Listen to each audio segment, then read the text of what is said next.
Réorganisation du dispositif français dans le Sahel et l'avenir même de Barkhane au cœur de la conférence de presse animée conjointement entre l'ambassadeur de France au Burkina Faso et le commandant de la force Barkhane. La France annonce qu'elle poursuivra la lutte contre le terrorisme aux côtés des pays qui souhaitent son appui. Les détails tout de suite. Et puis pour la première fois, le gouvernement met en place un ministère chargé des affaires religieuses et coutumières. Est-elle nécessaire et quelle est la plus-value d'un tel ministère? Si pour le professeur Albert Ouedraogo, c'est une excellente option pour Konamba Traoré, trésor humain vivant. Cette démarche va vite montrer ses limites. Vous les entendrez dans un instant. Au Mali, dans la sous-région, le fleuve Djoliba, situé à Kolikoro, fait face à une exploitation abusive du sable et du gravier. Des associations de défense de l'environnement tentent d'interpeller et de sensibiliser les habitants de la ville sur leurs actions et leurs conséquences néfastes sur le fleuve et la vie humaine.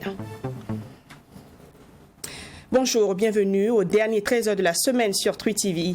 L'ambassadeur de France au Burkina, Luc Alade, et le commandant de la force Barkhane ont co-animé hier vendredi un point de presse sur la réorganisation du dispositif français dans le Sahel. Une occasion saisie pour faire le bilan de cette opération qui intervient au Mali depuis 2013. Des précisions ont aussi été apportées sur l'avenir de cette opération même dans ce contexte de redéploiement. Serge Kabouré, premier reportage de ce 13h.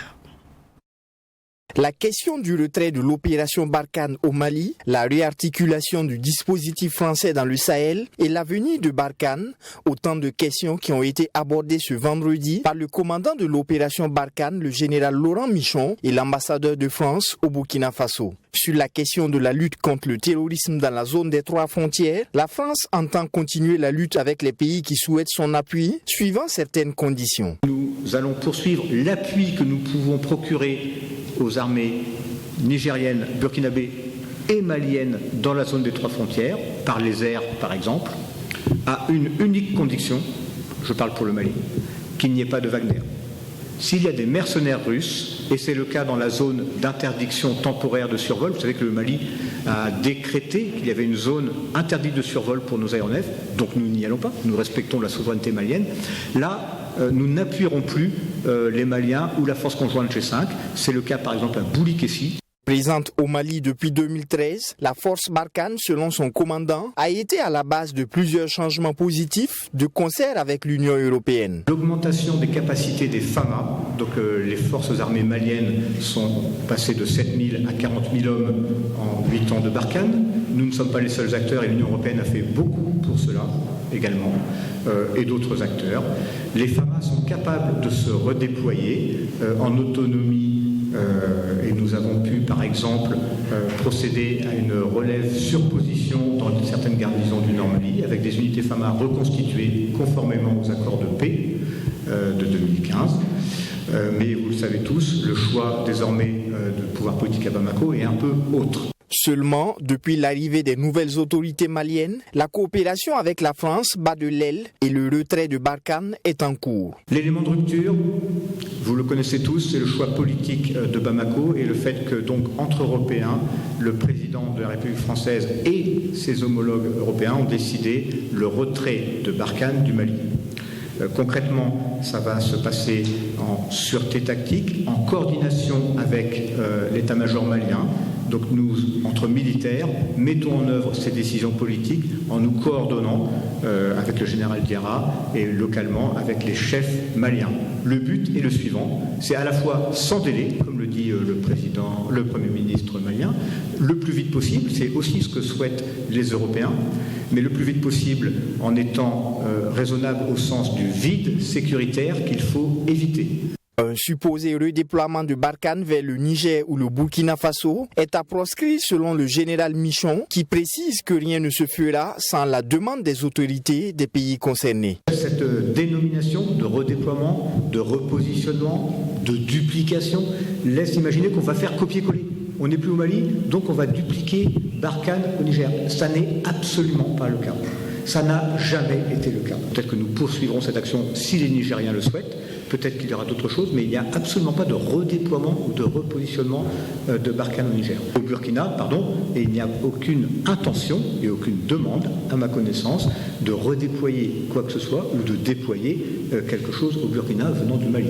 Un peu plus tôt avant, l'ambassadeur de France au Burkina, Luc Alat, accompagné de diplomates européens, a rendu hommage aux victimes de l'attaque de Madrid en 2004. En présence des ministres burkinabés de la sécurité et de la communication, un hommage a aussi été rendu aux victimes du terrorisme au Burkina Faso.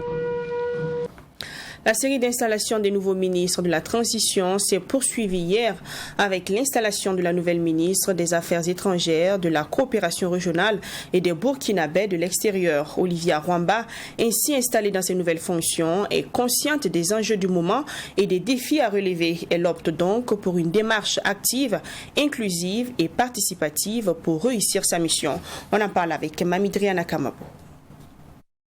Dans un contexte sous-régional marqué par de nombreux défis d'ordre sécuritaire, social, économique et humanitaire, la ministre en charge des Affaires étrangères, nouvellement installée dans ses fonctions, compte inscrire au centre de sa démarche et stratégie le concept de diplomatie de sécurité. Elle invite ses collaborateurs à travailler en urgence au renforcement des relations avec les partenaires techniques et financiers. J'accède donc à cette haute responsabilité en mesurant les enjeux du moment, ainsi que les défis à relever. Enjeux et défis qui nous commandent d'être plus que jamais solidaires et de tenir ferme comme un seul homme pour atteindre les objectifs de sauvegarde des acquis déjà engrangés et de restauration de l'intégrité territoriale de notre pays. Nous avons là l'opportunité, malgré le contexte très difficile, d'écrire une page historique de notre pays en général et notre diplomatie en particulier. Au plan interne, Olivia Rwamba veut poursuivre les états généraux de la diplomatie. Ceci dans le but d'engager de réformes fortes, tant au niveau institutionnel qu'en ce qui concerne les outils et approches afin de prendre en compte l'évolution de la géopolitique et l'émergence de nouvelles problématiques. En tant que diplomate, chargé entre autres de soigner l'image du pays dans le Conseil des Nations, nous avons également l'obligation de contribuer au processus de réconciliation nationale afin de ramener une paix véritable et durable dans notre cher pays et bâtir un Burkina Faso réconcilié avec lui-même. Pour ce faire, la responsabilité revient à chacun d'entre nous, aussi bien individuellement que collectivement, de contribuer à asseoir une diplomatie réconciliée avec elle-même.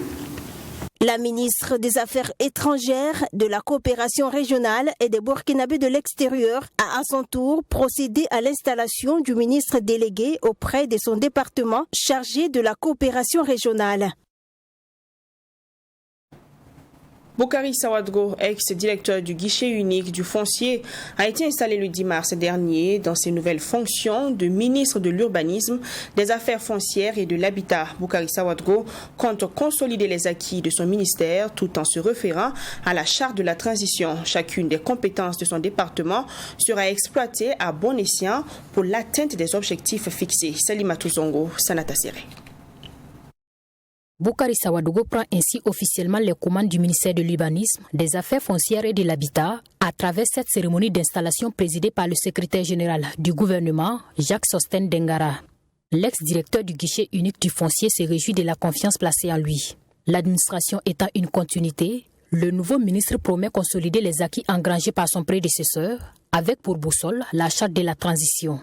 Nous allons donc poursuivre la mission de ce département en apportant notre contribution et en ayant pour seule boussole la charte de la transition ainsi que la charte des valeurs qui consacre des références pour des valeurs sociétales, collectives, de référence dont M. le secrétaire général venait de rappeler.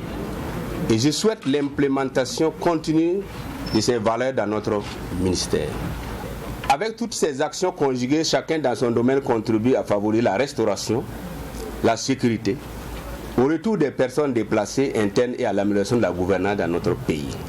Pour relever ces défis, le ministre en charge de l'urbanisme entend compter sur la contribution et le soutien de toutes les compétences de son département ministériel. Il dit être conscient de l'ampleur de la tâche qui lui a été assignée et s'engage pleinement à l'accomplir. Je m'engage à mettre chacun à contribution à tous les niveaux des attributions assignées à notre département. Votre présence à cette cérémonie ainsi que vos messages de félicitations et de soutien témoignent votre engagement à relever avec moi ces défis pour le bonheur du peuple burkinabé. Je voudrais solliciter à nouveau aujourd'hui et demain votre engagement sans faille. Pour ma part, mesurant l'ampleur de la tâche à accomplir, je puis vous rassurer que je ne ménagerai aucun effort pour que nous puissions ensemble réussir. Travailler dans l'intérêt de la nation, c'est aussi l'engagement réitéré par le ministre de l'Urbanisme, des Affaires foncières et de l'Habitat au cours de cette cérémonie d'installation. Boukari Sawadogo pour mémoire est fiscaliste de formation et expert en foncier. Le ministre de la Solidarité nationale et de l'Action humanitaire et la ministre du Genre et de la Famille ont été installés ce 10 mars dans l'après-midi. Ils disent mesurer l'ampleur de la tâche qui leur est confiée dans ce contexte d'insécurité qui a entraîné une crise humanitaire dans le pays. Les deux ministres ont pris l'engagement d'œuvrer pour relever les défis, chacun dans son domaine respectif. On en parle cette fois-ci avec Abdouraye Miagne. Le ministre de la Solidarité nationale et de l'Action humanitaire, Lazare Zungrana, et Salimata Nebié, ministre du Genre et de la Famille, installés simultanément dans leurs fonctions par le secrétaire général du gouvernement et du Conseil des ministres. Le choix de dissocier le département en charge de l'action humanitaire et celui du genre répond à un besoin d'efficacité. La situation sécuritaire difficile a entraîné une crise humanitaire qui doit être résolue de façon urgente, selon le ministre en charge de l'action humanitaire. Il appelle donc ses collaborateurs à plus d'engagement.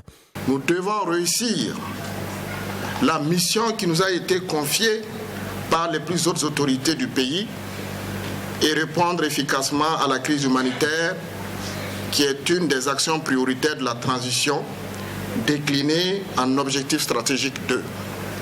Je m'efforcerai à approfondir la question de la solidarité en m'attaquant résolument aux causes profondes de la vulnérabilité. Je demeure convaincu que la solidarité bien pensée, bien comprise et bien mise en œuvre sera le socle de l'unité nationale et le désarmement des cœurs en vue de la construction d'un Burkina Faso de paix, de cohésion et de justice sociale.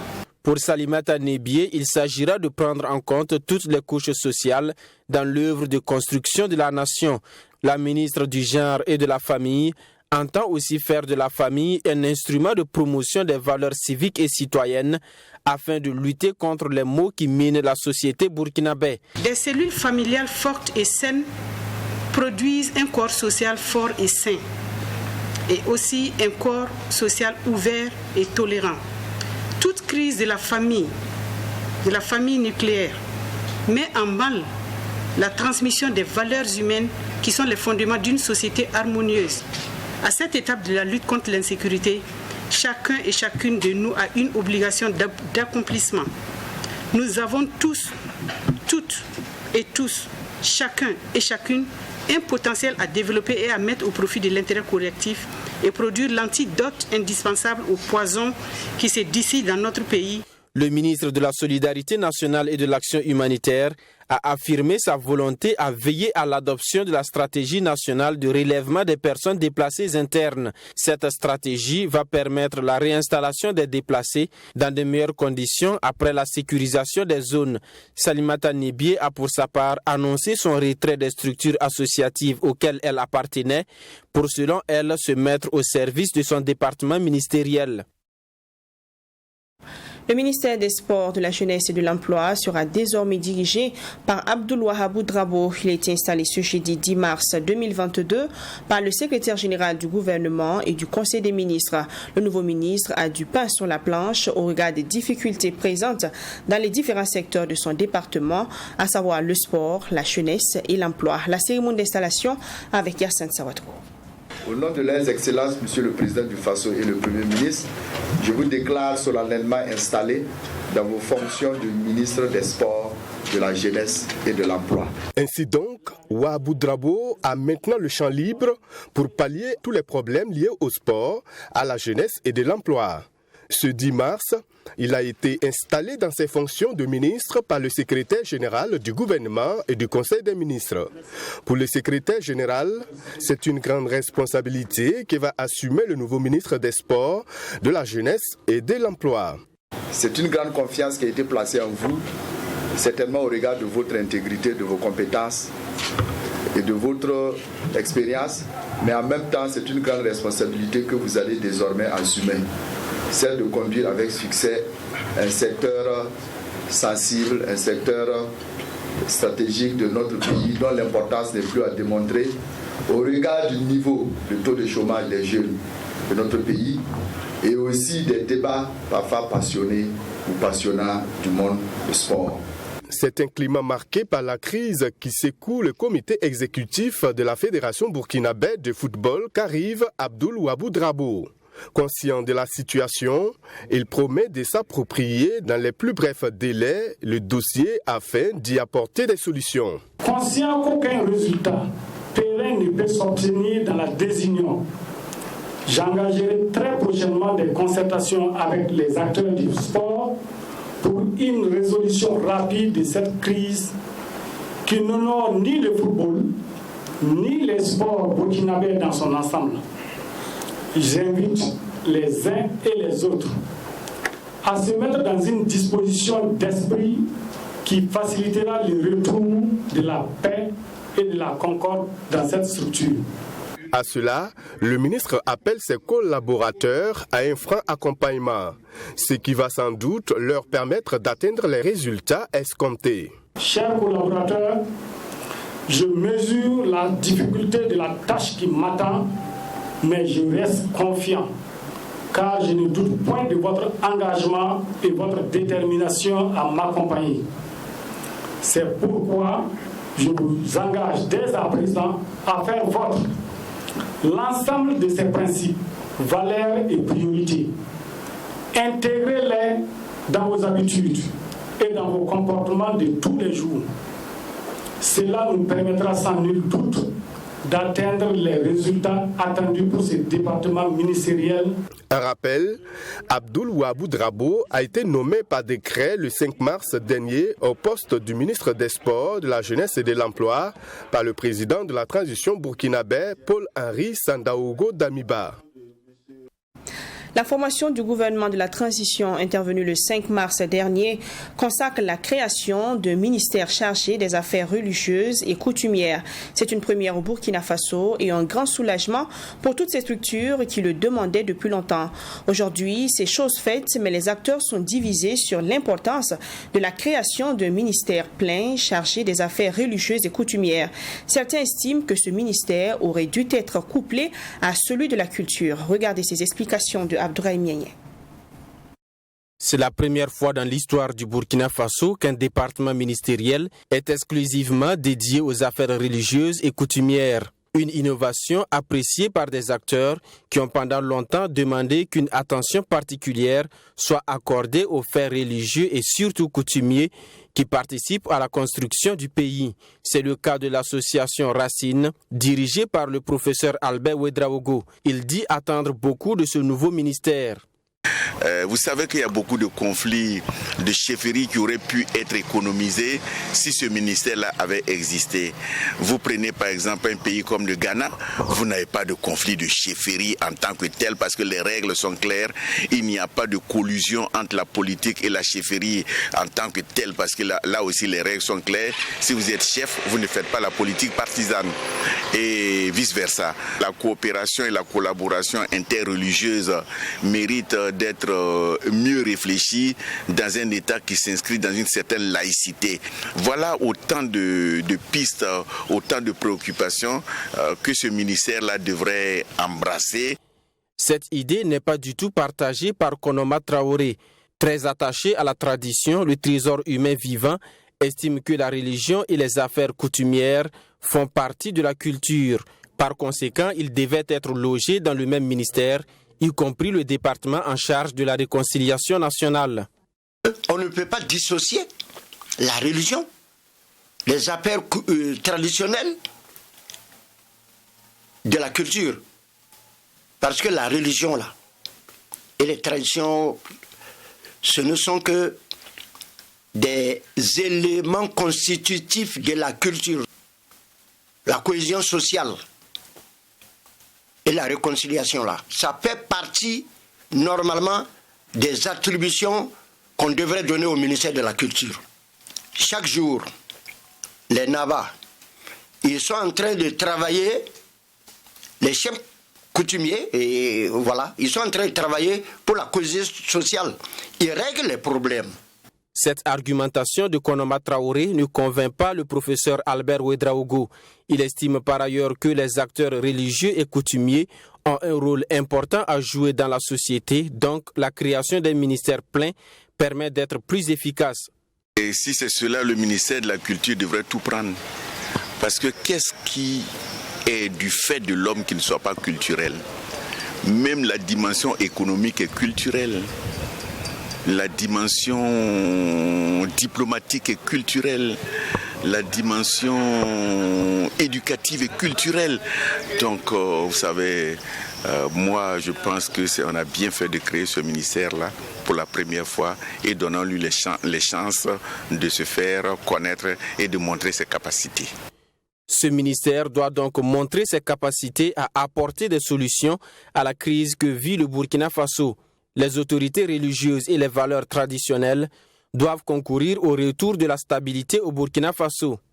Si les autorités traditionnelles, religieuses et coutumières sont mis au devant de la lutte contre le radicalisme, nous avons des chances de pouvoir aboutir. Parce que depuis longtemps, ces valeurs-là ont toujours été laissées de côté.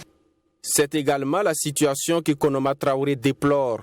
Les coutumiers ne sont pas impliqués dans la lutte, pourtant selon lui, ces derniers ont un grand rôle à jouer. Il fait une distinction entre les coutumiers et les chefs traditionnels.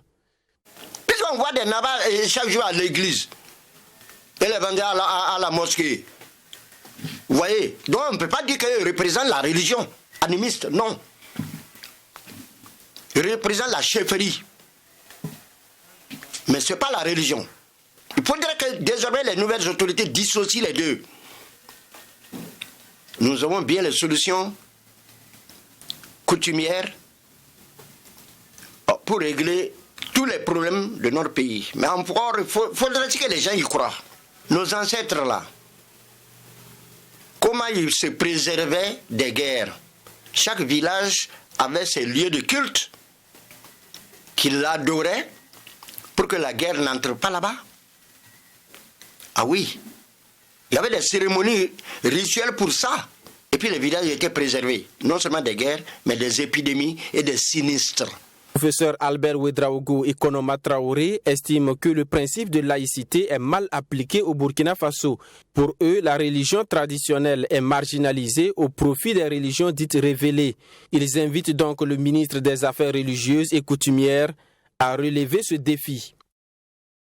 Installé officiellement le 9 mars 2022 dans ses nouvelles fonctions, Lionel Bilgo, nommé par décret le 5 mars 2022 comme ministre de l'Éducation nationale, de l'alphabétisation et de la promotion des langues nationales, devra faire face aux chantiers inachevés de son prédécesseur sur plusieurs plans.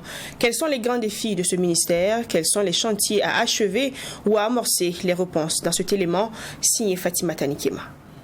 Avant qu'il ne soit emporté par le putsch qui a mis fin au pouvoir Roch Kaboré, le ministre de l'Éducation nationale, de l'alphabétisation et de la promotion des langues nationales, le professeur Stanislas Ouaro, était sur plusieurs chantiers en lien avec le système éducatif burkinabé. Les assises nationales, l'un des projets majeurs du ministère, a connu son épilogue le 20 novembre 2021 avec à la clé plusieurs propositions. Il s'agit entre autres de la mise en place d'un cadre formalisé de dialogue permanent entre gouvernants et partenaires sociaux, l'organisation de campagnes de sensibilisation sur les questions de suppression du certificat d'études primaires CEP et de la composition du brevet d'études du premier cycle à BPC en un seul tour, sans oublier l'extension de la gratuité de la scolarité aux préscolaires et la relecture du décret régissant l'enseignement privé au Burkina Faso. Une nouvelle feuille de route venait donc d'être adoptée pour améliorer le système éducatif au Burkina Faso. Mais l'ex-ministre en charge de l'éducation n'aura pas le temps de mettre en œuvre ses conclusions des assises.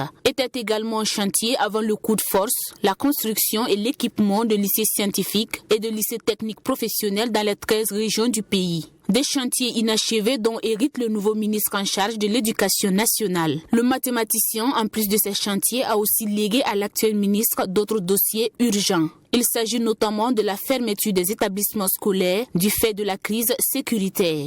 À la date du 28 février, les chiffres du rapport mensuel de données statistiques d'éducation faisaient état de 278 établissements scolaires nouvellement fermés. Lionel aurait également la lourde tâche de donner suite au dossier Philippe Zenda Kaboré. Le 24 mai 2021, suite à une décision du Conseil des ministres, le plus grand établissement du Burkina Faso avait fermé ses portes. Les élèves et professeurs ont été redéployés dans d'autres établissements scolaires de la ville de Ouagadougou. Lors du lancement officiel de l'année scolaire 2021-2022, les autorités d'alors annonçaient l'ouverture du lycée Philippe Zenda Kaboré pour l'année 2022-2023 sous la forme d'un lycée scientifique d'excellence avec internat et externat. C'est peu donc de dire que le nouveau ministre en charge de l'éducation a du pain sur la planche. Ses premières actions permettront certainement d'avoir une claire lecture des nouvelles orientations sur les défis de ce département ministériel. Et pour terminer ce journal, je vous amène dans un pays de la sous-région, le Mali, précisément dans la ville de Koulikoro, ville ouvrière très connue par les Maliens. La ville regorge de nombreuses potentialités. C'est le cas du fleuve Djoliba, l'un des plus grands fleuves du continent. Aujourd'hui, le fleuve Djoliba fait face à l'extraction intensive du sable et du gravier qu'il contient. Cette exploitation sur les berges de cette retenue d'eau inquiète et les associations militent contre cette activité anarchique. Les habitants, eux, sont partagés entre besoins économiques et nécessités environnementales. La correspondance de Bouema Solo.